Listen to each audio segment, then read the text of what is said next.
All right, so it's JP back with another week of my NFL picks. We're already at week 6 of the season. It's moving along quickly as it always seems to. Last week was not very kind to me. I didn't do well at all. It seemed like I was trying to pick some upsets in there, and every time I did that, I was wrong, and then a different upset would hit, and I was completely swung on miss on a couple games. Patriots, Saints game, way off on my prediction, and also the Cowboys 49ers. Boy, I knew the 49ers were good, but I thought the Cowboys would at least put up a fight. The 49ers are really good. I got to say, they're probably the best team in football as it stands right now.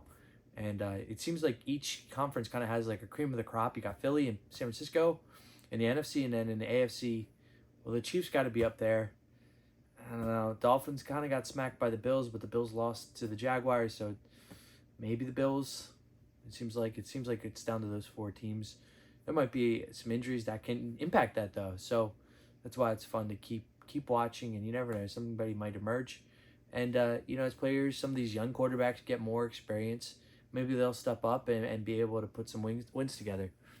So without further ado, let me update my standings for the season. So right now, my straight up picks, I am now 43-35. Last week I went 6-8. So not very good, but we'll bounce back this week. Against the spread last week, I was terrible. I was 1-4. I was way off on a couple. I mean, it wasn't even close. So on the season, my against the spread record is now 7-12-1. Not very good. And my totals picks last week, I split it. I went down the middle, 2-2. And for the season, I am now 4-5 with my totals predictions. So without further ado, let's take a look at this week's slate of games. So tomorrow night, Thursday Night Football, we got the Denver Broncos taking on the Kansas City Chiefs. This is a gimme. This is like a get-right pick. Of course the Chiefs are going to win this game. They're playing in Kansas City. They got their mojo back. I don't know if Kelsey's going to play yet, but even if he doesn't, I do think they'll be able to handle the Broncos. And then we got the Baltimore Ravens taking on the Titans. And now this one is in London, for what it's worth. I got to go with the Ravens here. They let that game against Pittsburgh get away, but I just think they're going to have enough to bounce back. There was a couple dropped, big plays. Aguilar dropped one. There was another touchdown that was dropped in the end zone. So I think they'll bounce back here. Tennessee hasn't impressed me a lot this year. They are like, kind of teetering back and forth. It seems week to week they're a different team. Next up, you got the Panthers and the Dolphins. I got to roll with the Dolphins here. I mean, come on. That offense is rolling. And, even without their running back, they just put him on the IR. They're going to have enough speed, and there's going to be enough holes generated to move the ball. Miami wins that in a blowout, I think. Next up, you got the Colts and the Jaguars. So the Colts, Anthony Richardson's going to be out for a bit. They do have a good backup, former Jaguars quarterback, actually, Gardner Minshew. And they got Jonathan Taylor back. Of course, last week, Zach Moss had himself a game. It's kind of funny. It's like, so Jim Irsay didn't want to pay Jonathan Taylor up front. Made him sit out those games, kind of, put him on the IR or whatever they did. And then Zach Moss has this amazing game right after they just signed Jonathan Taylor to this big fat contract. So it's like, it kind of proved that, like, if you block well and you scheme well and you play call well and you have somewhat of a talented running back, they're going to succeed. Whether it's Jonathan Taylor or Zach Moss. Which kind of goes to the point that maybe running backs shouldn't be paid quite so highly because they're so interchangeable. But I digress. I think in this game, Colts-Jaguars are starting to find their rhythm. It's in Jacksonville. I wonder if those two games in London will affect them at all, just because like the jet lag that has to have on you. I'm going to go with Jacksonville just because, Gardner Minshew, he's good, he's serviceable, but he's not incredible. He's done well, but I'm going to go with Jacksonville. Next up, Minnesota taking on the Bears in Chicago. All of a sudden, Chicago's playing well. Well, I guess, I don't know. They had a really good Thursday night game, let's just say that. Justin Fields is actually starting to look like he can move the ball, though. And that's a big difference. And Vikings are going to be without Justin Jefferson. That's a huge blow. I mean, they have some other talented receivers, and Kirk Cousins can move the ball. I'm actually surprised by what I'm going with right now, but I'm going to go with the Bears. You kind of have to go with who's playing really well right now, and Minnesota just keeps finding new ways to lose games. It feels like they're just the opposite of they were last year. Next up, you got the Saints at the Texans. Well, the Saints blew out the Patriots. Impressive there. You got Houston coming off a close loss against the Falcons on the road. I'm going to roll with the Houston Texans. I really like C.J. Stroud. I think he's the right guy for that franchise. I think they're a good team at home. New Orleans, they won really, really big blowout last week against the Patriots, but I don't think they're as good as that game will make them look. They've also struggled at times too, so I'll go with the Houston Texans. Next up, 49ers at the Browns. 49ers right now are dominating. I mean, they're just totally offensively unstoppable at times. It feels like they just are rolling in every aspect of the game. So I got to go with them. 49ers to win that game. Seattle Seahawks at the Cincinnati Bengals. Bengals kind of found their rhythm again last week against the Cardinals. I picked the Cardinals to win. I was wrong. Seattle, they had a nice Monday night game a couple weeks ago against the Giants. So they're coming off of that game, and I think Geno Smith should be healthy for it. The spread right now is -3 for the Bengals. I'm struggling with this one. I think only because it's being played in Cincinnati, I'm going to go with the Bengals, but I don't feel great about it, so I'll go with the Bengals. Washington Commanders taking on the Atlanta Falcons. Boy, the Washington Commanders were disappointing last week. I mean, they've been alternating getting blown out like they did against the Bills, to playing an overtime thriller against the Eagles and barely losing, to getting blown out against the Bears. So I got to go with the Falcons just because I didn't like what I saw out of Washington last game. Now, for whatever reason, Washington is struggling at home. You would think that'd be an advantage for them, but right now they're struggling. Got to go with Atlanta there. Next up, you got the Patriots at the Vegas Raiders. I don't know what's going on with the Patriots right now, but I cannot trust them. I've been riding with them a little bit. I thought maybe they'll bounce back.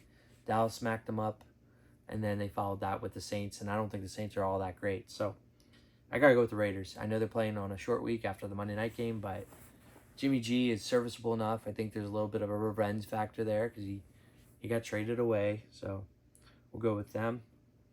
Cardinals at the Rams. Hey, the Rams lost to the Eagles last week, but quietly, Cooper Kupp looked really good.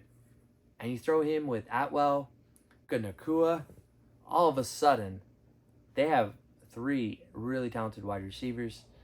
Pair that with Matthew Stafford. I like what I saw out of the Rams. Going with the Rams there at home. The Philadelphia Eagles at the New York Jets. Eagles have just been dominating the time of possession every game. I mean, they take the ball, they move the chains, and it's like the game is shortened so much just because they hold the ball for so long. They're not blowing teams out because of the way they're struggling in the red zone, but they're completely dominating time of possession. And to dominate time of possession means you're in many ways dominating in other areas. Like you're dominating the line. You're obviously winning your battles with the wide receivers. Your running backs getting holes. They're dominant in their own way. And it seems like the pressure is starting to pick up. Hassan Reddick got a couple of sacks. He was struggling to come out the gate. Jalen Carter got a couple. He looked good. So I'm going to go with Philly against the Jets. I know the Jets have kind of started to look a little bit better. So the game might be tad closer than I might think. But I'm going with the Eagles. They're cream of the crop of the NFC with the 49ers. Next up, Detroit Lions taking on the Tampa Bay Bucks. Tampa Bay's been a nice story this season. Detroit did what they're supposed to against the Panthers at home. I'm going to go with the Lions just because I just think they have a better team. They're on the road, so anything can happen, but they already won in Arrowhead, and that's about as hostile of an environment you're going to see. So I'm going to go with them. Go with the Lions. Next up, the Giants at the Bills. The Giants are a mess right now. Daniel Jones injury.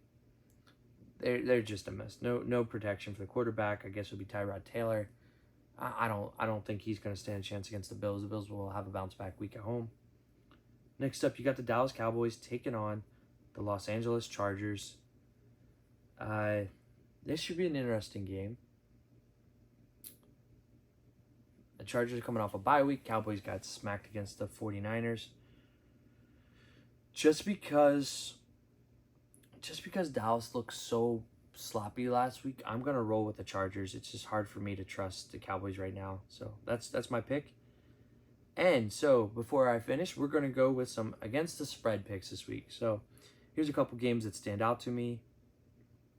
First pick, I'm going to go with the San Francisco 49ers -7 at Cleveland. San Francisco is just dominant this year. And if they play anything close to what they've been playing, they should win this by double digits. So I'm going with them. Next up, you got the Philadelphia Eagles taking on the New York Jets once again. The Eagles are playing really good football, similar to what the 49ers are doing. I don't think the Jets are going to be able to generate enough offense to keep up.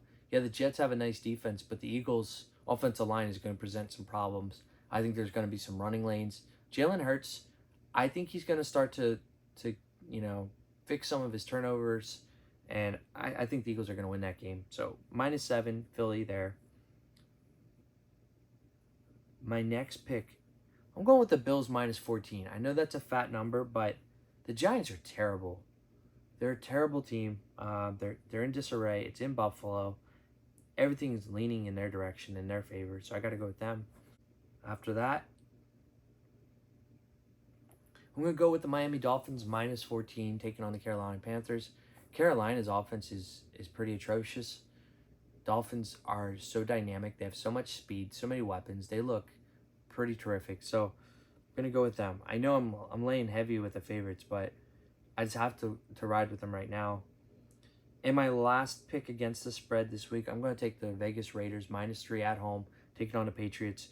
Right now, I just think that's a small line against a team that's really, really struggling on both sides of the ball. Probably the worst it's been under Bill Belichick's reign. I gotta go against them, so I'm going with the Raiders -3. So for totals plays, Cowboys Chargers, I'm going with over 51. Both teams can move the ball. Both teams are gonna score. There's no doubt about it. So I'm going over 51 there. The Denver Broncos Kansas City Chiefs, I'm going over 46.5. I think Chiefs are always good for probably close to 30 points a game. So that means the Broncos just have to score a couple touchdowns and you're almost there. Over in the Vikings versus the Bears, it's over 44.5. I feel like both teams are going to score. And once again, I think it'll rise over. So those are my picks for the week. I can't do worse than I did last week. That was a bad week. I was just off on everything. I'm going to redeem myself this week. Thank you again for watching. And as always, let's enjoy some football.